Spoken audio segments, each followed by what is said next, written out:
I made a video once. I said, this is the best Christmas gift you could possibly get a kid, because with it, you can see the same craters on the moon that Galileo saw. Light pollution does not obscure the planets. Light pollution does not make impossible. I'm not advocating for light pollution, but I'm just saying right here in the middle of Austin or in the middle of San Diego, I can see the exact same things that caused Galileo to realize that the sun is the center of the solar system, using scientific reasoning and evidence based on observation.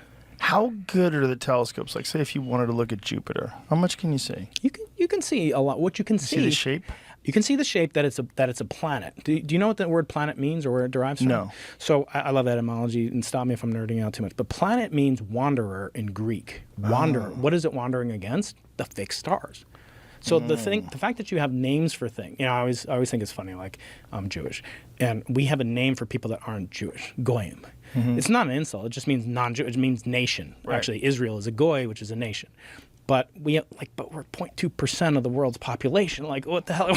Why are you making up names for? They should make names for you, right? Right. But we have names as astronomers. There were only 5 things they could see that would move in space, and those were the planets from Mercury, Venus. Obviously, they could see Mars and Jupiter and Saturn, but they couldn't see anything else. So they named those things the wanderers, and they wandered against the fixed stars. Now we know the stars do move. And actually the whole galaxy moves, and potentially, we'll get to this maybe later, maybe the universe in some sense can be said to be moving in a vaster landscape called the multiverse, which we can get to at a certain point. But the planets, you can see them. But what's so important is what Galileo saw. Jamie, if you could show this, it would be amazing.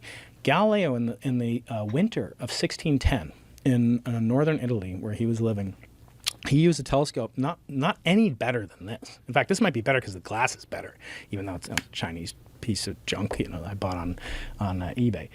But he was able to measure Jupiter and see it, and hopefully we can see it on the screen. And he saw it as a disk. So if you want to see planets, you can differentiate them right now by the fact that they do not scintillate, they do not sparkle, they do not twinkle twinkle like stars do, because they're extended objects that we can actually see through the same and different parts of the atmospheric column. That's what causes scintillation. Like a sniper rifle, they correct for it. They use what's called adaptive optics. That's to avoid like the thermal radiation from the Earth. Like you're shooting something, or elk or whatever, at great distance, there's thermal radiation close to the ground, and then the air is much cooler, and so you get these boundary layers of the atmosphere that causes differential refraction, which changes the color and the position of where the deer is, and that's not good, right? So they have to correct for that using what's called adaptive optics. Anyway, but the same phenomena happens for the planets. They're so big, they're so close to us. They're not bigger than the stars. Stars are massively bigger than any of our planets, including Jupiter, the biggest planet in the solar system. But because they're close to us, they don't appear to be points, and only points will twinkle. So if you want to identify a star versus a plane versus a planet, the planet will be the thing that doesn't move and doesn't twinkle. That's called scintillation. They do not scintillate the same way that stars do. So what Galileo did in January of 1610 is he made a series of observations of the planet Jupiter. He knew exactly where it was. He also invented the tripod. He was the first person these things that we just take for granted. Like, Joe, do you know that they didn't have clocks back then? There was no clock. They couldn't measure sundials, time. right? They had sundials, but what are you going to do at night? When was the first clock? So Galileo tried to invent the first clock. It was actually part of a precursor to the Nobel Prize. It was something called the Longitude Prize. They offered a prize. I don't know if you've ever done any boating or whatever, but when you're out on the ocean, it's extremely hard to determine what your longitude is. It's easy to find your latitude. You just look for Polaris, the North Star. You measure your elevation, and that's going to complement where you are latitudinally on the axis going from South Pole to North Pole on the Earth. But it was impossible to tell where you are east to west from the prime meridian unless you had an accurate way of measuring time. So Galileo was one of the first people to try to compete to win this prize, which was worth, like $1 million back then in those days. And he tried a couple different ways to invent timepieces.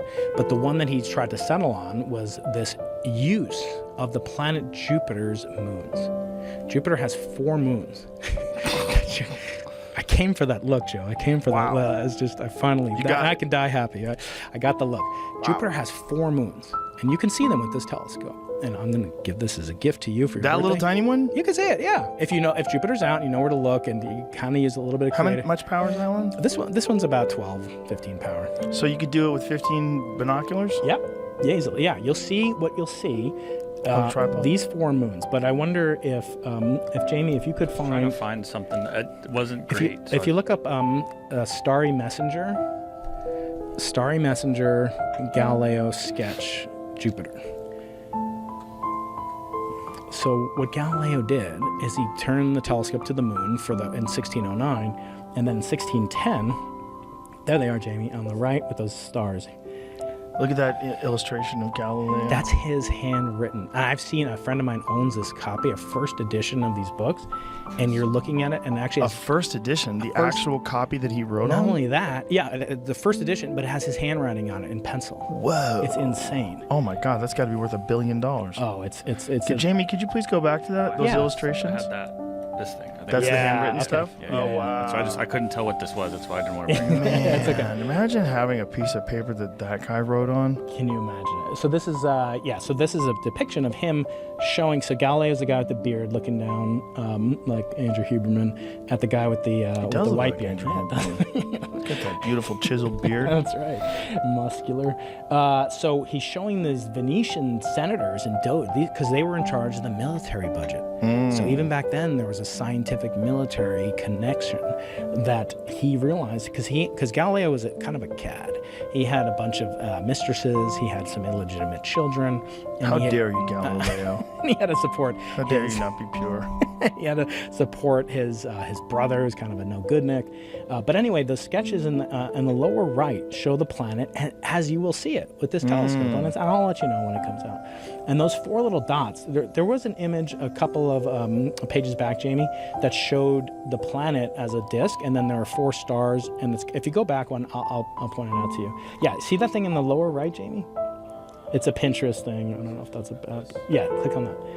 So here's a couple of, see it says January, well, it's hard to see. It's January 1610. That's Galileo's handwriting. Wow. And Ionis is like Jupiter, okay? So he had shit handwriting. Oh, I know, yeah. I always thought people back then just wrote perfectly with feathers. Who knew how to read it? That's a good point. That's a very good point. So he's got like a doctor's handwriting. Exactly. So this is his first major book. And in the upper left, you see the sketch of the moon with these giant craters on it. That crater, yeah. So if you go back, click on it. So click on that, Jimmy. That's his sketch? That's his sketch of the moon through this telescope, essentially, okay? Now, the interesting thing is, see that big crater? That doesn't exist. Really? It does not exist. The one on the top? No, the one on the bottom. That one? Yep. Doesn't exist? Does not exist. Now, why is it there? He was a smart guy. He wasn't like he was an artist too, by the way. His father, Vincenzo, was a beautiful musician, a well-known musician. He was a sketch. I mean, this is hand-drawn sketches. Why did he put that there? Because, Joe, he wanted to convey not only what it looked like, but how it felt. He was conveying, and when you see it, you'll feel like it's like that big, but if you actually measure it, it's about 10 times smaller than that.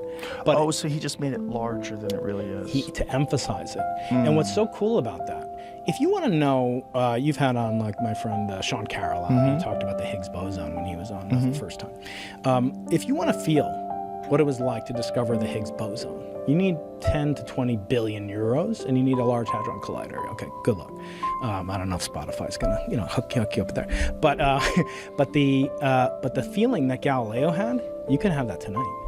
You can feel what it's like to see things for the first time in human history, because it's your own history. You're experiencing it for the first time. There's no other scientific tool. Nothing. Even the microscope. It's not the same viscerally. You will be connected to Galileo 400 years ago, feeling he was terrified. When he saw those pictures of those dots, he realized what he was looking at was not just like some stars that happened to be next to Jupiter. He realized he discovered another solar system, a system in which there was a massive gravitating object, Jupiter, and around it were orbiting satellites, were orbiting moons around it. Today they're called the Galilean satellites. He actually named them after his benefactor, those patrons, the Medicis. who were the richest, people in that part of northern Italy. So he was clever, right? He was trying to curry favor with them. Maybe it would be like if we named the whatever, the Higgs boson, we named that after, the European, equivalent of the IRS, right? Right. He was kind of a kiss up, in some ways, sycophant. But it had to save his life and he needed money and so on. Right.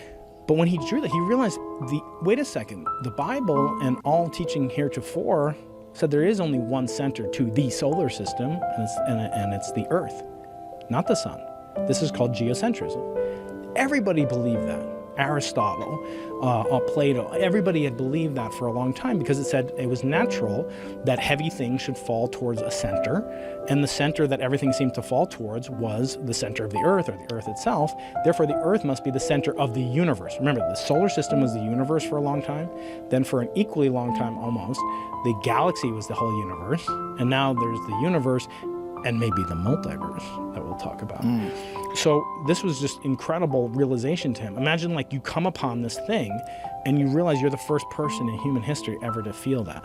Is there any documentation of his struggle with trying to convey these ideas to people that had very strong religious beliefs? Yeah. Because obviously it turned out to be a catastrophe for him. That's right. But what did he convey in his writing the frustration that he had?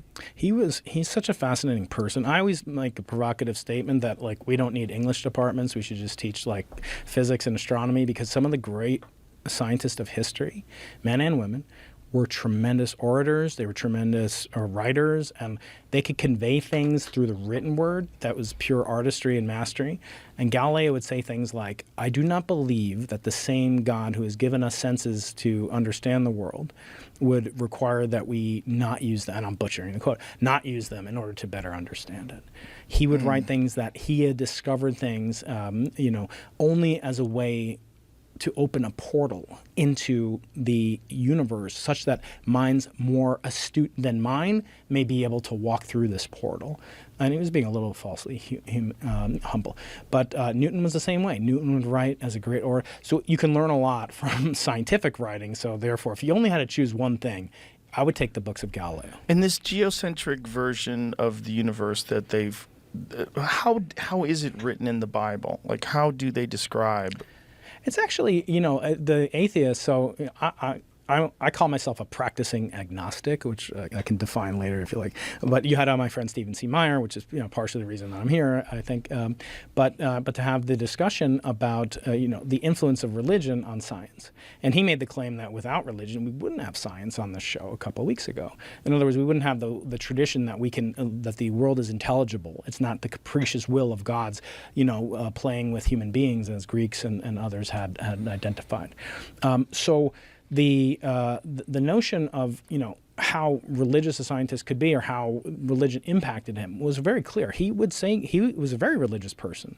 In fact, 2 of his daughters were nuns, and because of his I always say, like, imagine we're living in a time where someone like Anthony Fauci or Francis Collins or somebody, that they were not only the scientists, the expert scientists say, but they also control the government.